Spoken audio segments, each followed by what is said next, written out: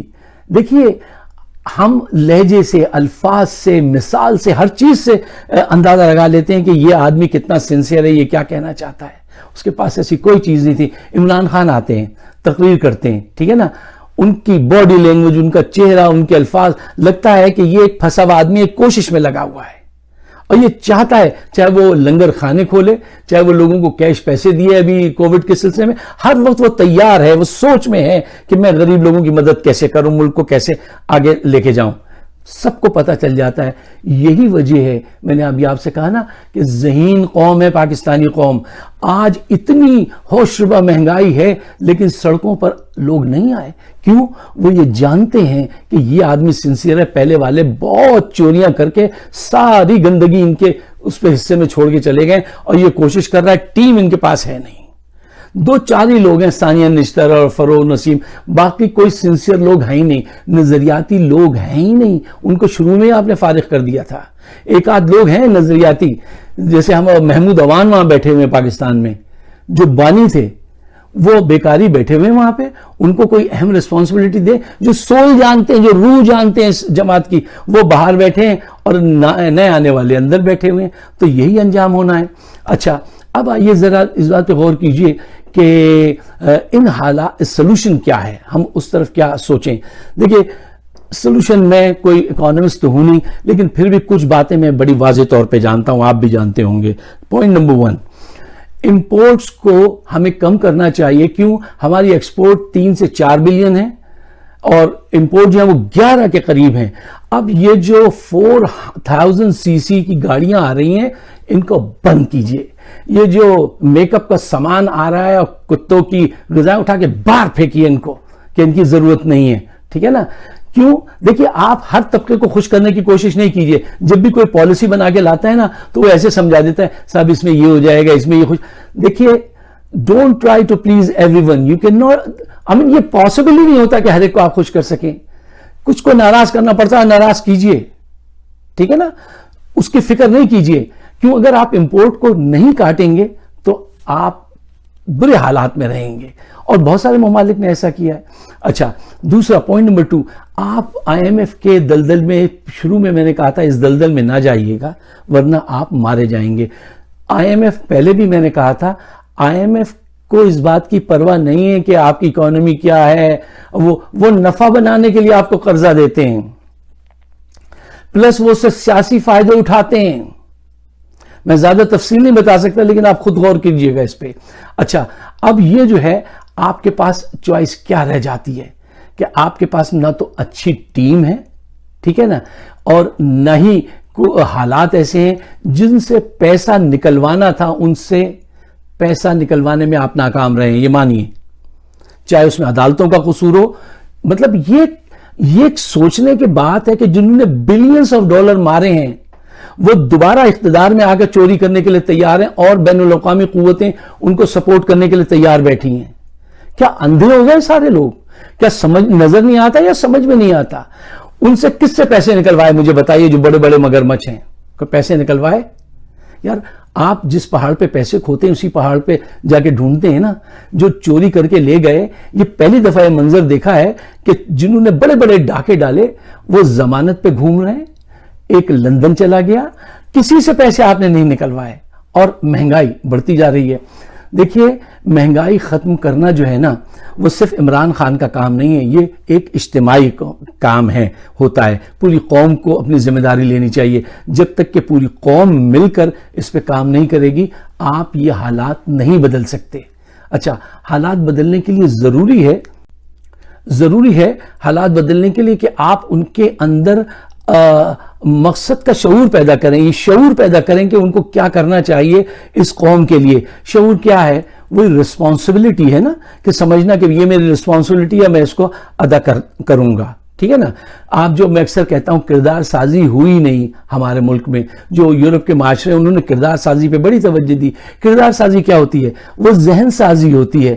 جب تک یہ نہیں بدلے گا یہاں اچھی چیزیں نہیں آئیں گی. جب تک آپ نہیں بدلیں گے آپ کے وہاں تو آج تک جو ہے وہ فرقہ بندی کی لعنت کا شکار ہیں آپ. لسانی عزبیت، پنجابی، سندھی، اردو، مہاجر، اس کے چکر میں آج تک، اور پھر کرپشن کے ایک بڑے ریلے نے جو ہے نا وہ آپ کی اینٹیں اکھاڑ کے پھینک دی ہیں، اور آپ بے بسی کی تصویریں، کچھ کرتے نظر نہیں آ رہے. اس کے لیے ضروری ہے کہ قوم کے اندر وہ شعور پیدا ہوتا جو نہیں کیا گیا. اچھا، قومیں جو ہیں وہ 1-2 سال میں نہیں بنتی ہیں، 3 سال میں نہیں بنتی ہیں، مدت لگتی ہے، اور ہر شخص اپنے فرض کو سمجھتا ہے. اب کئی قوموں میں ایسا بھی ہوا ہے کہ بڑے حادثے نے ان کو مجبور کر دیا، جیسے جاپان پہ ایٹم بم برسے تو انہوں نے اتنی ترقی کی کہ ایک دفعہ اور within 40 years انہوں نے حالات بدل دیے. تو کیا ہوا کہ ایک صحافی نے سوال کیا ایک جاپنیز سے کہ تم اب امریکہ سے بدلہ کیوں نہیں لیتے؟ تو اس نے کہا ہم نے بدلہ لے لیا. اس نے کہا کیسے؟ کہنے لگا آج وائٹ ہاؤس میں ہمارا ٹی وی چل رہا ہے لگا ہوا، امریکہ میں ہماری کاریں دوڑ رہی ہیں. ان کی سوچ چینج ہو گئی تھی. کیا آپ بھی کسی ایسے بڑے حادثے کے منتظر ہیں؟ دیکھیے، پاکستان کو اس وقت ضرورت ہے کہ لوگ اس بات کو پہچانیں، اور جو پاورفل، چاہے وہ عدلیہ ہو، چاہے وہ آپ کی آرم فورسز ہو، ایک بڑے گرینڈ آپریشن کی ضرورت ہے. ہمارے ایک دوست تھے، ان کو دل کی بڑی شکایت رہتی تھی، تو وہ اکثر ڈسکس کرتے تھے جیسے کرتے ہیں. کبھی کوئی ان کو کہتا تھا یہ چورن لے لو، کبھی کوئی کہتا تھا یہ گٹلی پیس کے کھا لو، کوئی کہتا تھا پین کلر لے لو، کوئی کہتا تھا زیتون کا تیل پی لو. میں ان سے کہتا تھا بھائی تمہاری حالت ایسی ہے کہ تم جاؤ ڈاکٹر کے پاس اور اس کو تو وہاں پتہ چلا کہ 3 آرٹریز بند ہیں. اور ایک دن ان کو بہت زور کا اٹیک ہوا. جب وہ ہاسپٹل گئے تو فوراً لٹا کے ان کو آپریٹ کرنا پڑا. ڈاکٹرز نے کہا اگر آپ ذرا سی دیر کر دیتے تو آپ گئے تھے. پاکستان کی صورتحال یہی ہے کہ یہ جس انداز سے کوشش کر رہے ہیں نا ہمارے پاورفل ادارے، اچھا اس کو ضمانت دے دو، اس کو منا لو، اس کی فائل اوپر لے آؤ، اس کی چھپا دو، یہ کام نہیں کریں گے. طریقے انہوں نے آج تک ان طریقوں نے کام نہیں کیا. یہ ہائیڈ اینڈ سیک والے طریقے قوموں کی اجتماعی ٹریننگ میں کام نہیں کرتے ہیں. آپ نئے دور کے تالے پرانی چابیوں سے نہیں کھول سکتے. آپ کو ایک گرینڈ آپریشن کی ضرورت ہے، ورنہ میری یہ بات یاد رکھیے گا، یہ ویڈیو سنبھال کے رکھیے گا، مہنگائی ختم نہیں ہوگی. یار جب مجرم دندناتے پھر رہے ہیں، جب ججز جو ہے وہ رشوت خور ہوں، ٹھیک ہے نا، جہاں پولیس بگڑی ہوئی ہو، ہر ڈپارٹمنٹ چوروں سے بھرا پڑا ہو، اور آپ جو ہے وہی جیسے ہارٹ کا پیشنٹ ہے ایسپرین کھلا کھلا کے چلا رہے ہیں گاڑی، اسے نئی گاڑی چلتی. تو ضرورت اس بات کی ہے کہ عوام ان کو احساس دلائے کہ بھائی کوئی ایسا گرینڈ آپریشن کیجئے، اس کی شکل کچھ بھی کیجئے، ٹھیک ہے نا، کوئی ایسی شکل بنا لیجئے کہ جو سب کو قابل قبول ہو، لیکن کیجئے بڑے پیمانے پہ. جب تک آپ وہ کام نہیں کریں گے، نہ مہنگائی ختم ہوگی، نہ یہ عصبیت ختم ہوگی، نہ یہ فرقہ بندی ختم ہوگی. یہ سب ایسے ہی چلے گا، اور نعوذ باللہ اگر یہ ایسے ہی چلتا رہا تو read my lips, I don't want to say anything. اگر آپ میرے خیالات سے اتفاق کرتے ہیں تو براہ مہربانی اس کو شیئر ضرور کیجئے، تاکہ کم از کم ہم اپنے ہم خیال لوگ جو ہے وہ ایک پلیٹ فارم پہ لا سکیں. میری ویڈیوز بہت ساری موجود ہیں، فائق صدیقی شو یوٹیوب پہ، آپ سبسکرائب کریں تو بڑی عنایت ہوگی. ٹھیک ہے.